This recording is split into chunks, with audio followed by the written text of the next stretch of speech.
Jei ką, skambink mamai ir mūsų svečias šiandien plastikos chirurgas Darius Radzevičius. Labą dieną. Labą dieną. Dariau, ar sunku jums vaikščioti Vilniaus gatvėmis ir matyti tiek netobulų veidų?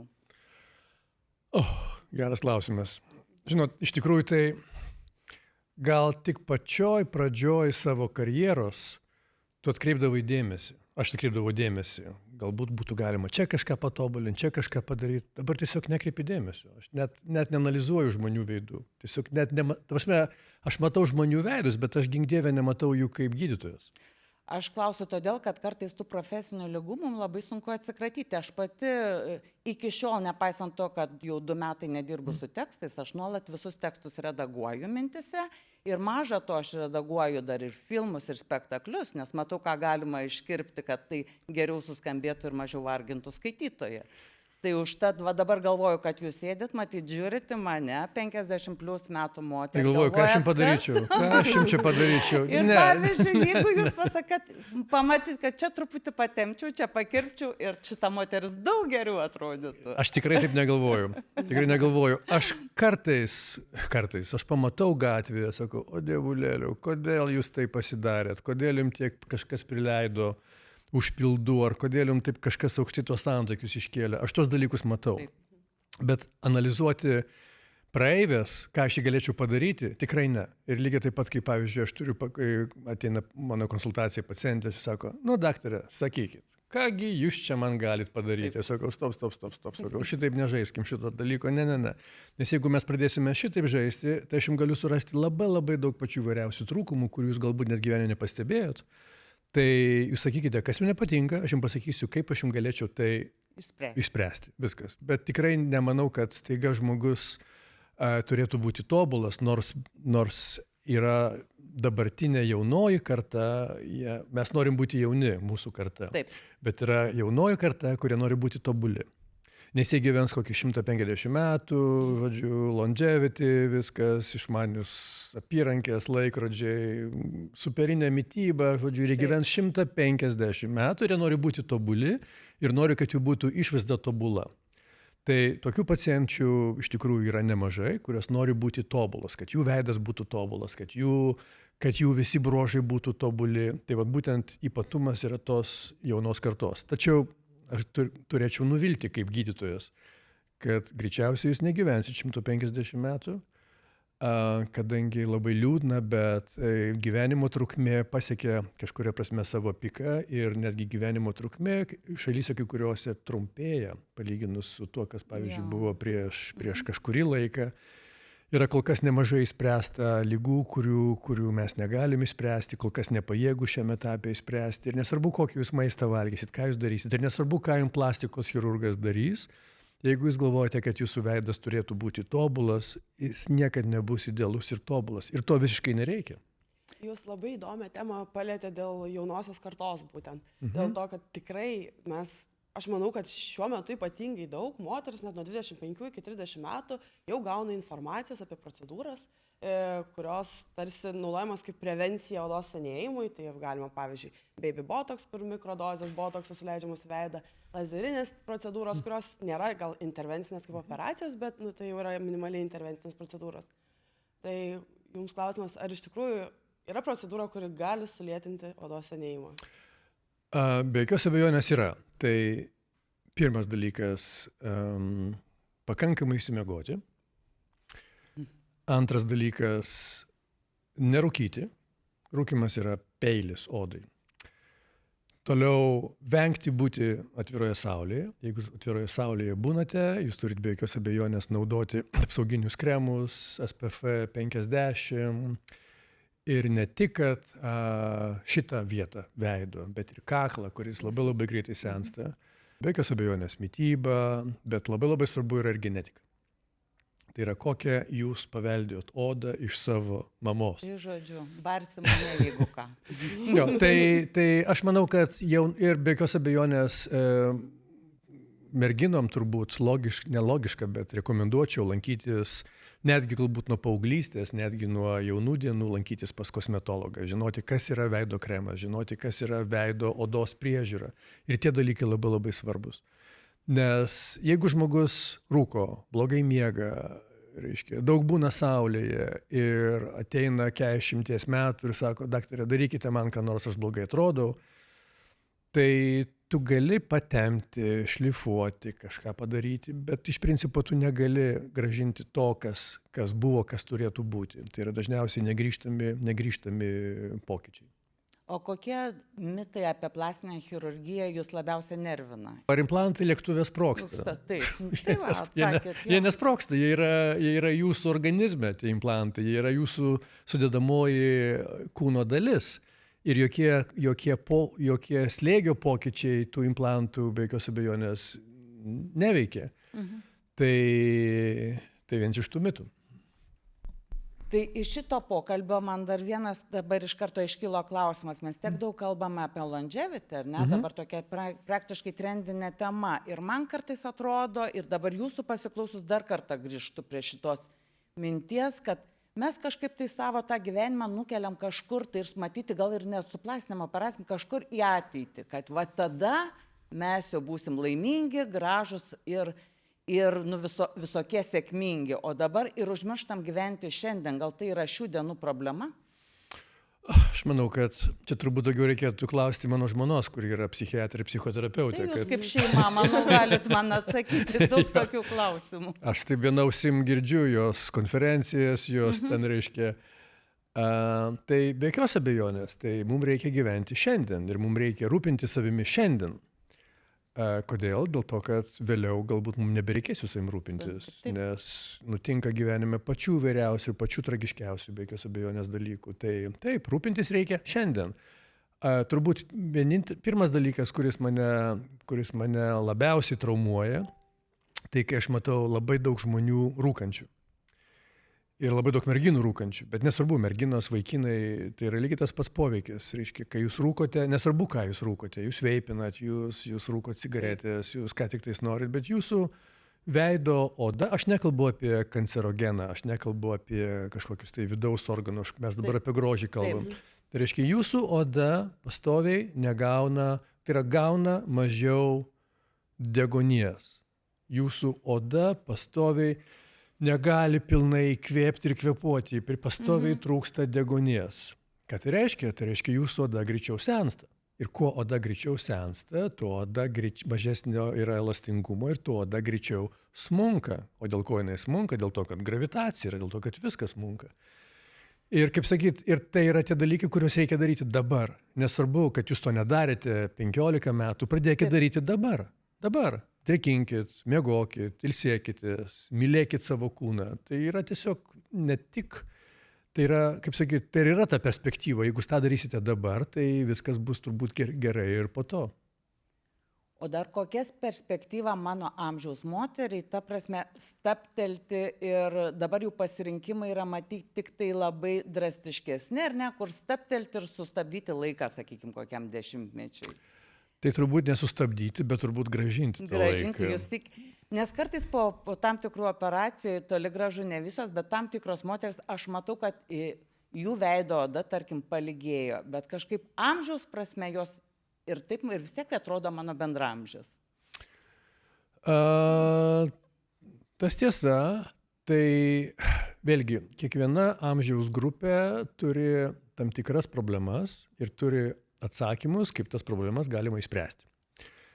Tai, sakykime, jeigu aš turiu pacientę, kurie yra pati pradžia senėjimo procesų, 35-38 metai, pirmieji hormoniniai pokyčiai ir dažniausiai tai būna staiga. Mums vyrams būna palaipsniui. Kodėl? Dėl to, kad mes prarandam hormonus palaipsniui. O mums būna staiga. Moteris praranda hormonus staiga. Ir pacientė sako, aš per pusę metų staiga pasenau. Tai žinoma, iki to susenimo dar toli yra, bet atsiranda pirmieji tam tikri pokyčiai. Tai be jokios abejonės, jeigu yra pacientė, kurie yra 35-38 metai, neina kalbos apie kažkokias tai chirurginės intervencijas. Dažniausiai užtenka kažkokių tai minimalių lazerinių procedūrų, radiodažnio procedūrų, injekcijų, botulino toksino injekcijų. Bet visame tame pagrindinis dalykas yra saikas. Kad to nedaryti per daug. Taip. Jeigu tu padarai per daug, yra bėda, yra problema. Kokia problema? Atrodysi nenatūraliai. Jeigu pacientė yra daugiau metų, tai kai kuriais atvejais sakau, žinot, aš turbūt rekomenduočiau jau, kad jūsų žvilgsnis būtų šviežesnis, turbūt rekomenduočiau jau atlikti vokų plastiką. Taip. Kadangi, sakykime, vėlgi priklausomai nuo genetikos, kokia ta genetika jūs paveldėjot, vienom pacientėm tai galima atlikti anksčiau, kitom atlikti vėliau. Ar tai atlikti 25 metų pacientai? Tikrai ne. Ar tai 38-40? Galbūt, jeigu jos akys greičiau sensta, jeigu genetiškai tai yra determinuota. Jeigu tai yra 50 metų, greičiausiai mano atsakymas bus taip, aš jums rekomenduoju atlikti viršutinių vokų plastiką. Labai išimtinai retais atvejais, galbūt užtenka kitų priemonių, kol kas, kad netliktos operacijos. Jeigu pacientė yra 60 metų ir pacientė sako, žiūrėkit, daktarė, suleiskite man kažką, tai aš noriu tokio ir tokio efekto. Aš sakau, apgailestauju, bet tai jums nepadės. Tai jums nepadės. Jeigu jūs norite būtent tokio efekto, rekomenduočiau atlikti veido patempimo, kaklo patempimo operaciją, vokų, kaktos, žodžiu, visas šitas chirurginės priemonės. Dažniausiai kaip yra moteris, kai aš matau pacientę per konsultaciją, aš ją matau iš tokio atstumo ir aš visiškai kitaip vertinu veidą. Aš galvoju, ką padaryti, kad veidas būtų jaunesnis. Taip. Bet dažniausiai moteris pasiima mažą veidrodėlį su lempute ir žiūri į save iš tokio atstumo ir ką jos mato siaurą trikampį. Ir tas trikampis yra raukšlė čia, kažkur raukšlelės čia ir raukšlelės čia. Tai aš sakau, žinoma, aš jums galėčiau tai pakoreguoti, bet ar jūsų veidas bus gerokai jaunesnis? Turbūt ne. Nes tam, kad jūsų veidas taptų gerokai jaunesnis, jums reikėtų šiek tiek didesnių procedūrų, tai yra veido, kaklo patempimo operacija.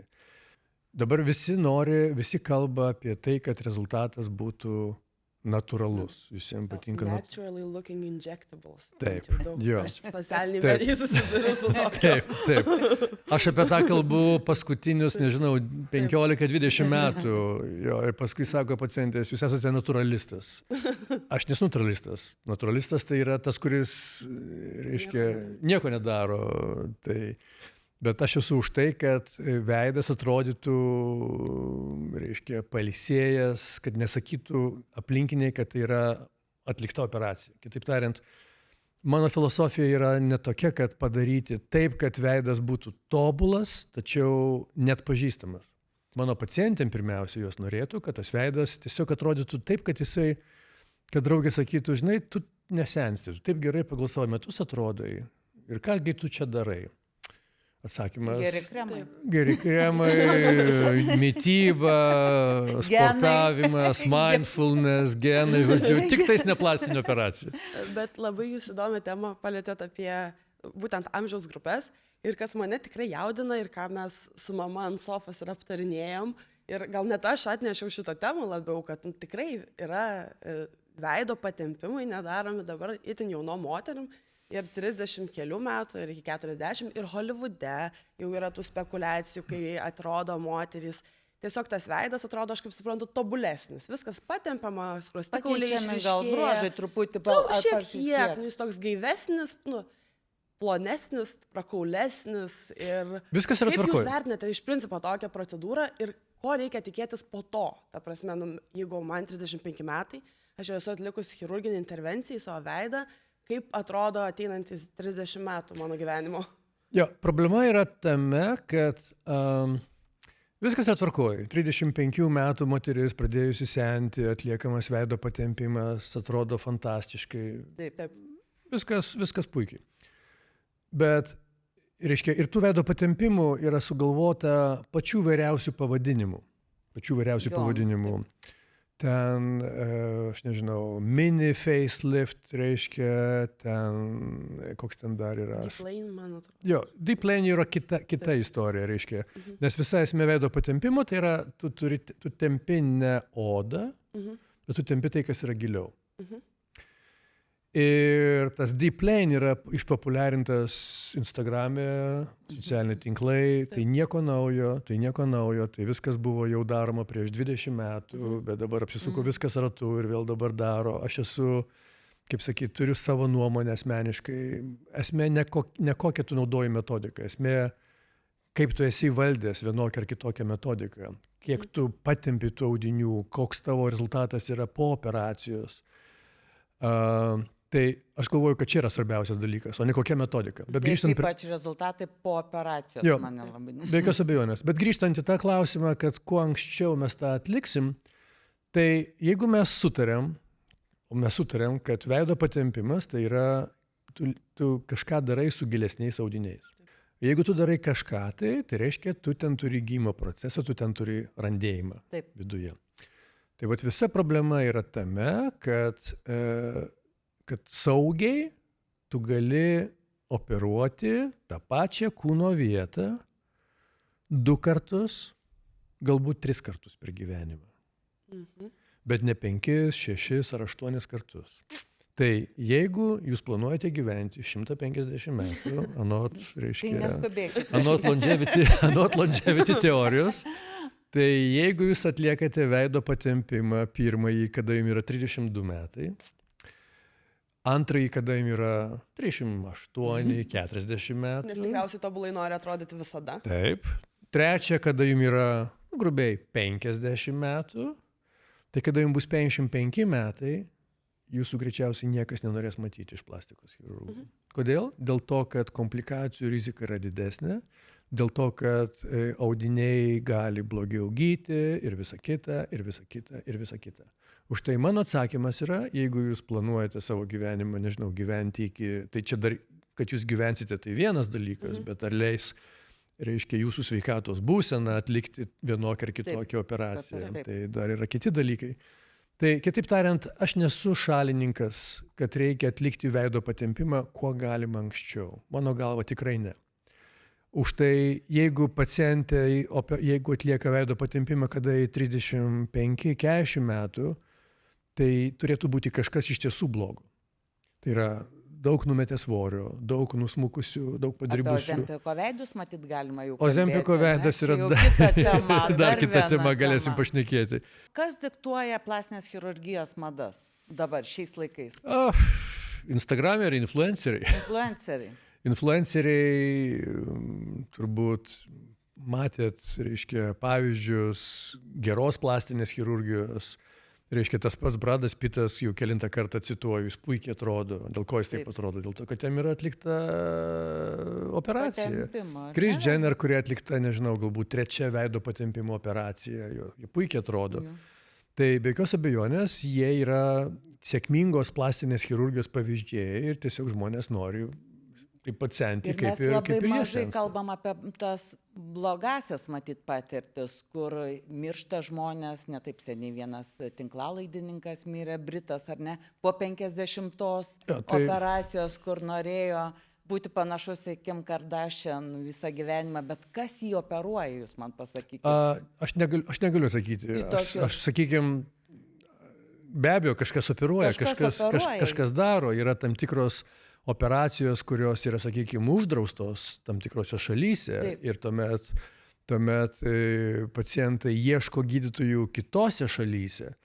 Yra Turkija viena iš šalių, kur išvystyta labai stipriai medicininis turizmas. Aš neturiu nieko prieš turkų plastikos chirurgus, kai kurie yra fantastiniai plastikos chirurgai, bet yra nemažai mirties atvejų Turkijoje. Buvo aš ir skaičiu gal paskutinį kažkokį. Moteris Britė, man atrodo. Buvo Britė, bet buvo, man atrodo, ten per paskutinius 2 ar 3 metus apie 20 ar 30 Britų mirė, reiškia, Turkijoje.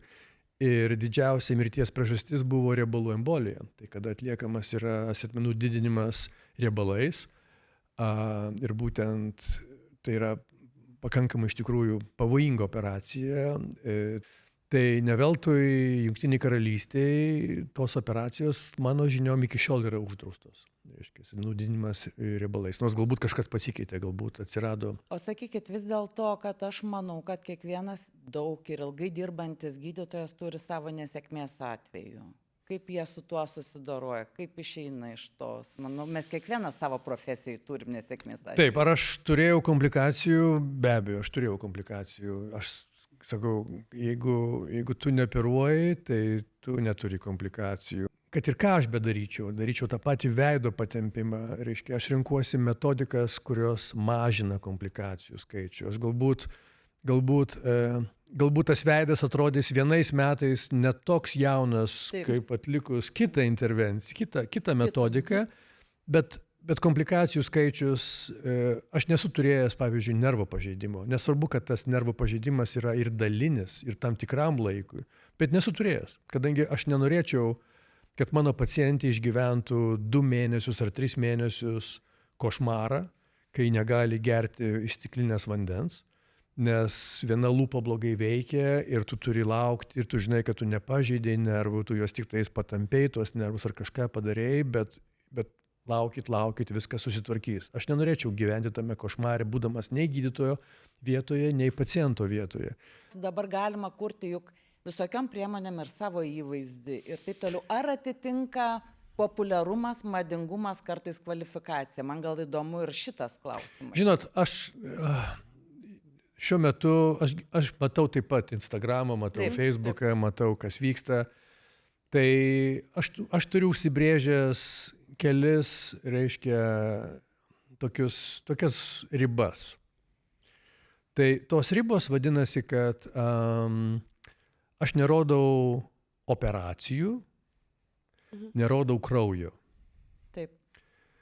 Aš nemanau, kad reikia rodyti žmonėm, kaip ten tas kraujas liejasi, kaip ten tie riebalai bėga, kaip ten tie atrodo. Aš manau, kad to nereikia daryti, bet tai yra mano galbūt tokia senamadiška nuomonė, kad to nereikia rodyti. Čia yra vienas dalykas. Aš nemanau, kad man dabar reikia operacinėje mėtyti implantus į viršų arba šokti su instrumentais tam, kad aš būčiau fainas. Pacientė turėtų rinktis turbūt pirmiausia kompetenciją. Patyrimą ir kompetenciją. Vienas dalykas. Kitas dalykas, pagal ką reikėtų rinktis gydytoją, tai turbūt yra svarbu iš tikrųjų, koks tas ryšys yra. Jeigu tau žmogus yra nemielas, kažkuo nemielas, Taip, būna. Taip. tai tu rinkis kitą, kuris tau bus kompetentingas ir mielas. Viskas tvarkoja. Tas pats yra iš kitos pusės. Jeigu man pacientė yra nemiela ir aš matau, kad aš nenorėsiu su ja toliau juos perrišinėti, stebėti, žiūrėti, aš jos neoperuoju, lygiai tas pats. O sakykit tada, ar yra buvę tokių, manau, kad yra buvę, bet kaip dažnai jūs jaučiat, kad vis dėlto jūsų pacientai reikia ne plastikos chirurgo paslaugų, o psichiatro, psichologo? Oi, aš tą matau, yra tam tikri kriterijai, be jokios abejonės, yra tam tikri kriterijai ir aš kartais neretai pasiūlau, sakau, aš apgailestauju, bet žinot, jums turbūt reikėtų kito specialisto pagalbos ir aš nematau čia nieko blogo. Tai čia ir gerai? Jo, aš nematau čia nieko blogo, bet yra kartais kiti dalykai. Tu matai, kad tu nenori su tuo žmogum turėti nieko bendro. Tai tokiais atvejais atsisakai operuoti ir viskas. O ar tiesa, kad tarp specialistų yra toks uždaras ratelis, kurie apsitarė apie tam tikras, gal dažniausiai tai liečia žymius žmonės ar ne mūsų, kurie yra problematiniai pacientai ir geriau pasidalina informaciją? Jo, kažkada mūsų buvo toks, bet aš neatsimenu, kada tai buvo iš tikrųjų paskutinis, kada tai buvo atvejis. Jo. Bet žinot, aš vėlgi kitaip kartais vertinu. Yra labai skirtingi žmonės, labai skirtingi pacientai ir labai skirtingi gydytojai. Ir vieniem tas žmogus problematiškas, galbūt iš tikrųjų bus problematiškas, bet kitam, sako, viskas tvarkoja, aš randu puikų kontaktą, tai galbūt viskas yra gerai. O kaip būna, vis tiek jūs turit kažkokį estetinį požiūrį, kas jums gražu yra? Ir ar dažnai tenka operuoti, kai manot viduj, kad čia nesąmonė tikrai tam žmogui nereikia? Jo, aš visus noriu padaryti, kad visų nosis būtų kaip mano žmonos, krūtis kaip mano žmonos, figūra kaip mano žmonos. Jo, bet iš tikrųjų plastikos chirurgo vizitinė kortelė yra jo artimos aplinkos moteris. Aš sutinku su tuo. Aš sutinku su tuo, iš tikrųjų sutinku su tuo. Ne, iš tikrųjų tai be abejo, tai yra tam tikros ribos, kur tai yra visgi, taip, plastinė chirurgija yra verslas. Bet pirmoje vietoje tai yra medicina, be jokios abejonės. Tai yra chirurgija. Ir mes esame gydytojai. Mes ne kaubojai, ne rock žvaigždės, ne kas tik tais nori, reiškia. Mes esame gydytojai. Tai medicinos pagrindinis principas yra nepakenk. Tai nepadaryk nesąmonių, nedaryk to, kas yra antifiziologiška, bet kiekvienas turi tam tikrą ten tą ribą nusibrėžęs. Jeigu, sakykime, yra 17 metų mergina, kuri turi B dydžio krūtis ir nori turėti C dydžio krūtis, sakau, nedarykit jūs to, viskas su jumis yra gerai. Reiškia, jeigu ji vienos krūties neturi, o turi kitą krūtį, tai aš be abejo sutinku, kad ji yra ir nepilnametė, ateisiu su mama ir aš tą koreguoju ir tą darau. Tai va tokie atvejai taip yra, jeigu nosis yra daili, graži, tai ką ten tai nosiai dar daryti? Tai yra rizika, bet kokia operacija yra rizika.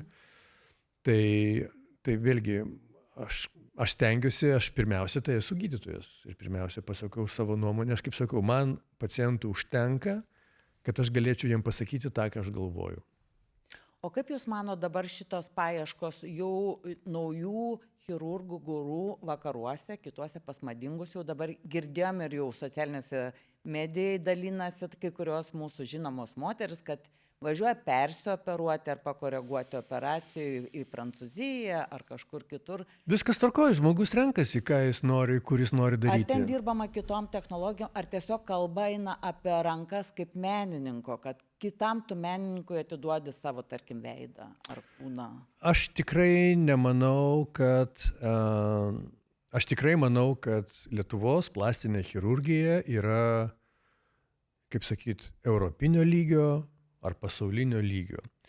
Be jokios abejonės galima surasti, kaip ir visur, geresnių chirurgų, prastesnių chirurgų. Tas pats yra ir Turkijoje, tas pats yra ir Prancūzijoje, tas pats yra visur. Jeigu kažkas nori operuotis nosį Turkijoje, viskas tvarkoja. Taip pat žmonių pasirinkimas. Tik yra viena problema. Jūs turite padaryti namų darbus, kaip tai atrodo tos nosis, ar jos nebus barbės nosis, ar jos nebus visos vienodos nosis. Čia vienas dalykas. Ir kitas dalykas, ar jūs būsite pasirengusi, esant tam tikrai problemai, skristi vėl ten ir tą kliniką ir vėl tai koreguoti. Nes jeigu jūs operavotės kažką, tai, sakykime, Turkijoje ar Tailande ar kažkur ir jūs turite problemą, tai jums bus labai labai sunku surasti kažką tai Lietuvoje. Kas norėtų padėti, kažką padėti, koreguoti, keisti. Ir lygiai tas pats yra... Bet kitoj šaly. Kitoj šaly lygiai tas pats yra. O dar sakykit... Ozempic Face? Užmiršom, tiksliai, čia naujas dalykas, juk dabar jau, kaip sakant, vaistai išėjo į trasą, turėsim naujų klausimų ir problemų. Mano atsakymas yra, be jokios abejonės, jeigu jūs norit numesti 5 kg, tai manau, kad tam nereikalingas Ozempicas. Jeigu jūs norit numesti 30 kg, tada jūs svarstote, ar jūs norite vienokių ar kitokių operacijų, ar jūs norite vartoti Ozempicą.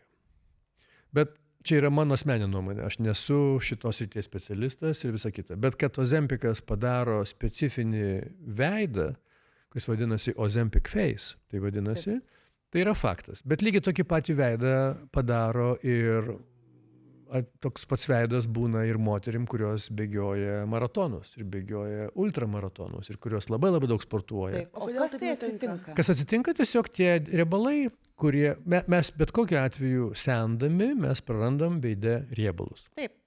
Ir ypatingai centrinėje veido dalyje mes prarandame riebalus. Už tai veido patempimų, reiškia, neretai sudėdamoji dalis yra riebalų suleidimas į vidurinį veidą, ar riebalų, ar hialuroninės rūgšties, kartais prieš, kartais po operacijos, tam, kad atstatyti prarastų riebalų kiekį. Tai kai žmogus naudoja Ozempic ar kažkurį tai kitą preparatą, tai jis netenka riebalų tiek pilve, tiek kažkur juosmeny, tiek veide. Ir tas atrodys veidas labiau pavargęs, greičiau atrodys labiau susenęs. Ir lygiai tas pats yra moterim, kurios per daug sportuoja. Lygiai tas pats. Lygiai tas pats. Tiesiog jūs per daug prarandate riebalų ir nuo veido. O norisi, kad nuo veide jūs mažiau prarastumėt riebalų. Tai iš principo gerai išvaizdai. Reikalingas balansas. Taip, bet Ozempico vartojimas dideliam svorio numetimui tai eina kartu su kažkokia chirurginė intervencija, norint gerai atrodyti. Taip, bet tada mes turim kitas problemas. Reiškia, jeigu jūs numeta 30 kg svorių dėl vienokių ar kitokių, Taip.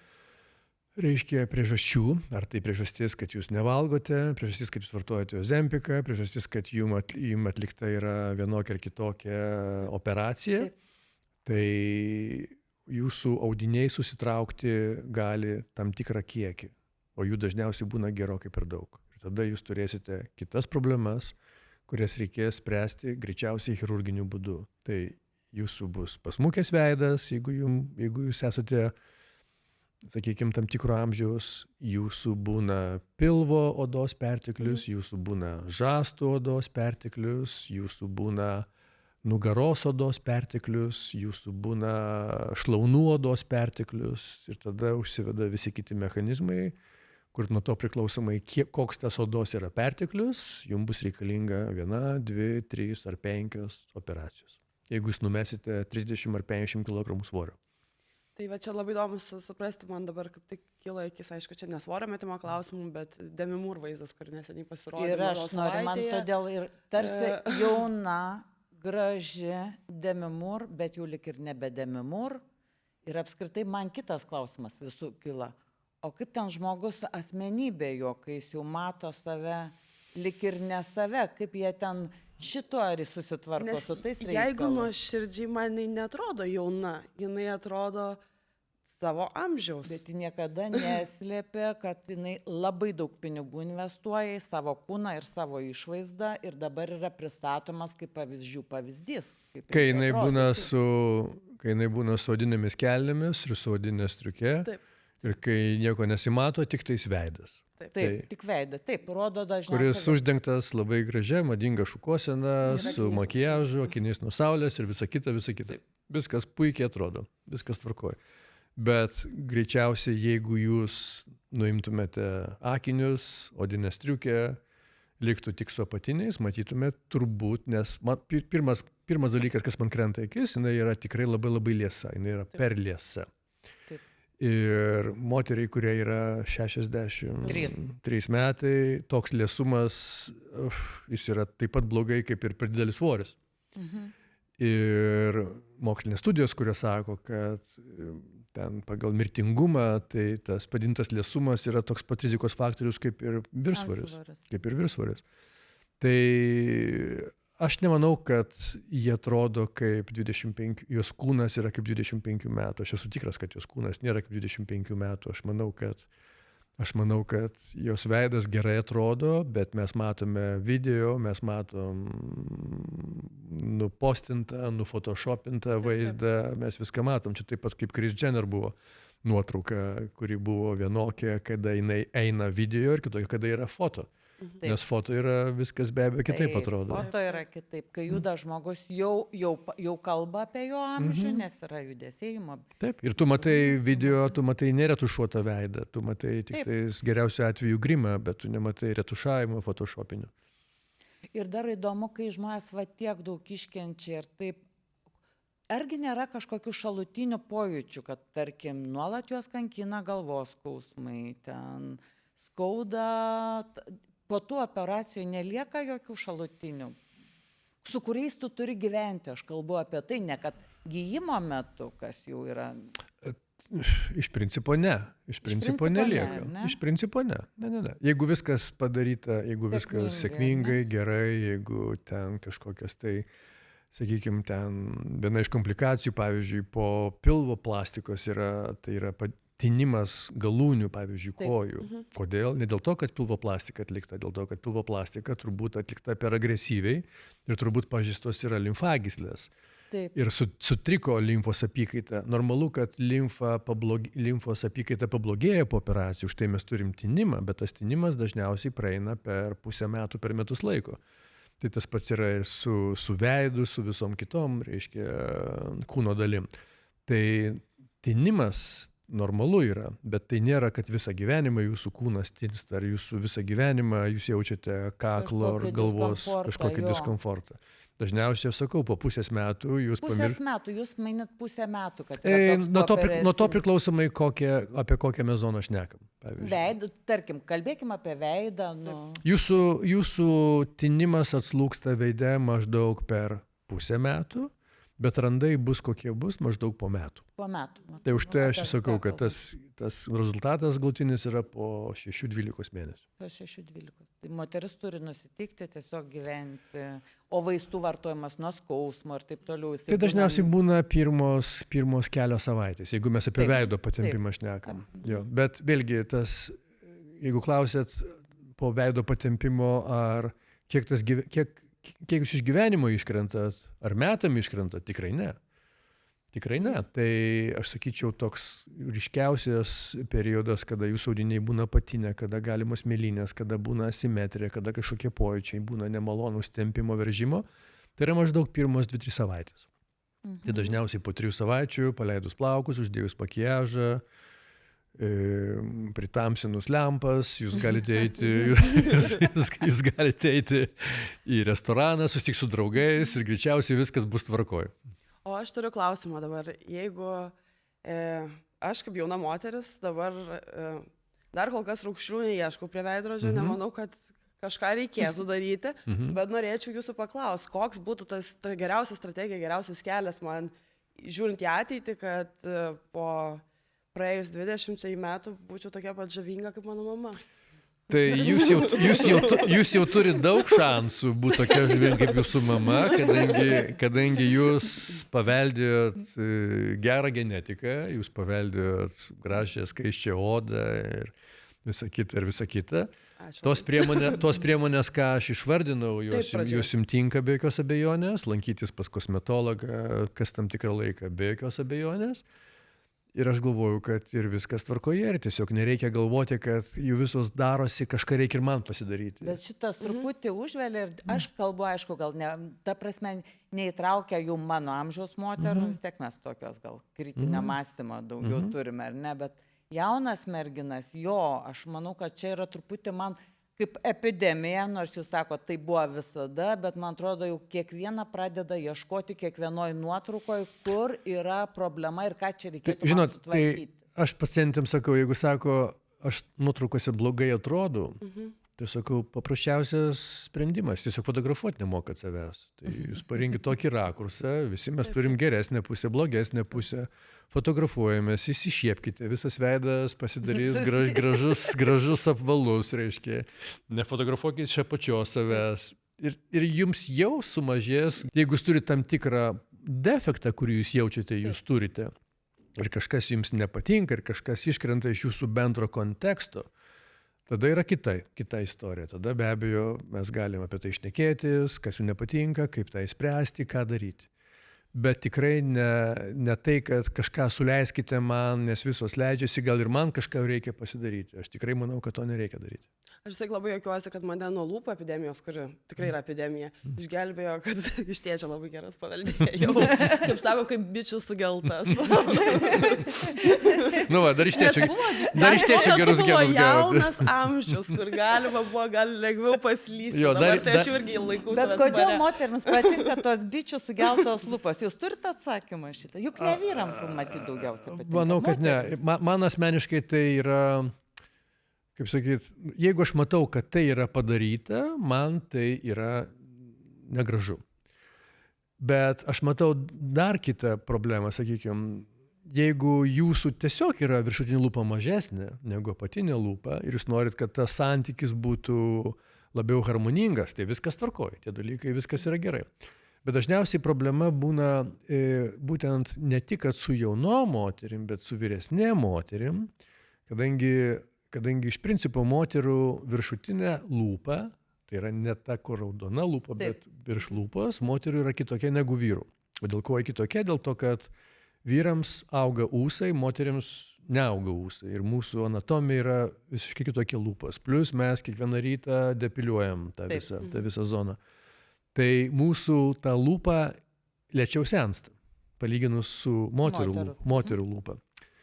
Ir dažniausiai atstumas šitas tampa ilgesnis ir dažniausiai čia prarandami yra taip pat riebalai šitoje vietoje ir moteris nepatenkinta būna savo lūpą.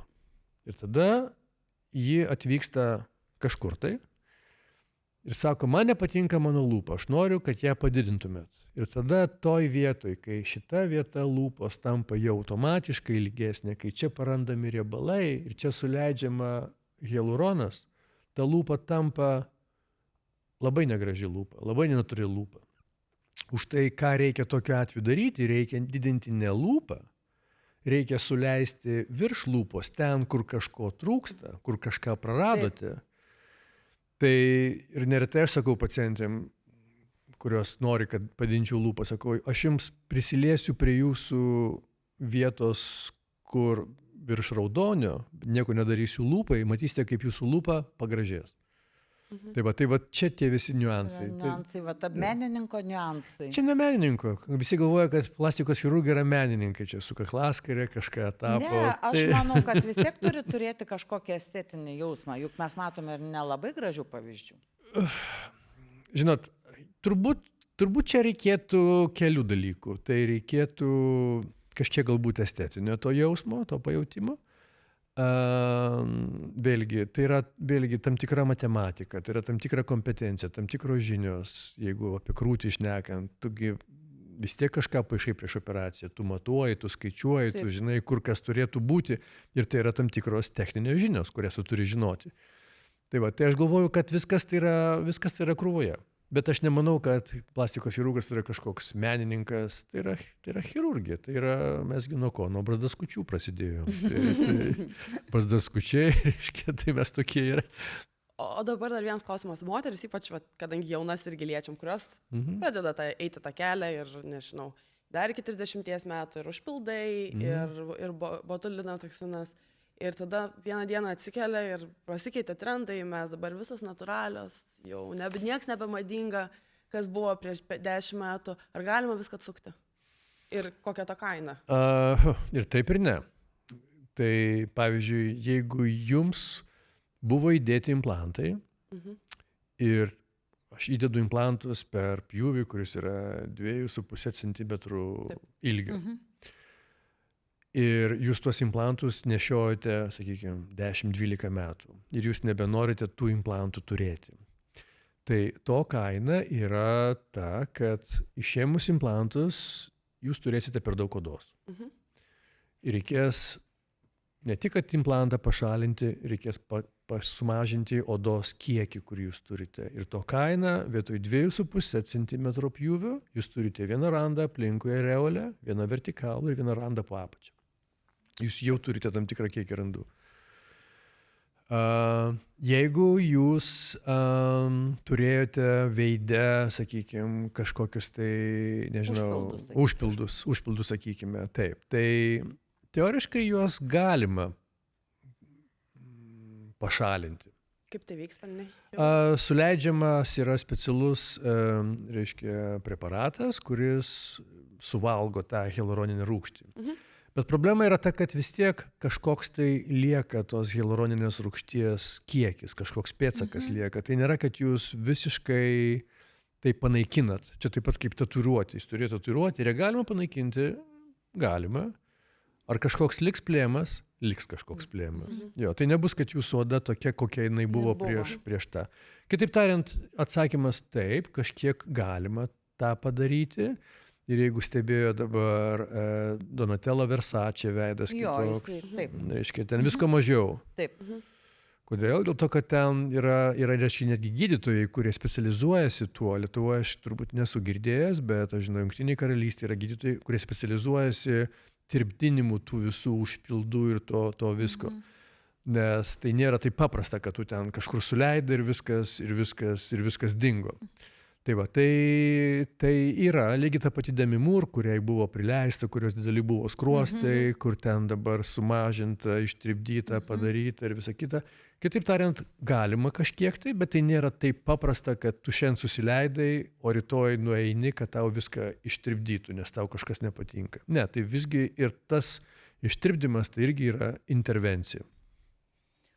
O jūsų šeimoje, tuo ir pabaigsim.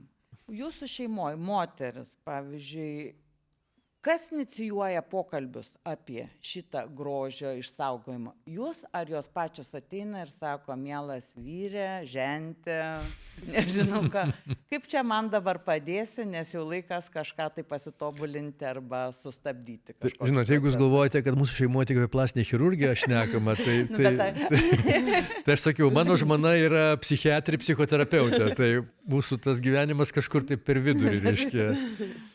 Tas požiūris yra, naujas terminas yra, reiškia, holistinis požiūris, reiškia, tai yra holistinis rezultatas, holistinis ir visa kita. Kur ta riba, kurios aš neperžengiu, tai yra, aš viską darau tai, ką aš daryčiau savo žmonai, ar savo dukrai, ar savo uošvinį, ar savo draugo žmonai, ar savo draugų, ar savo galų gale.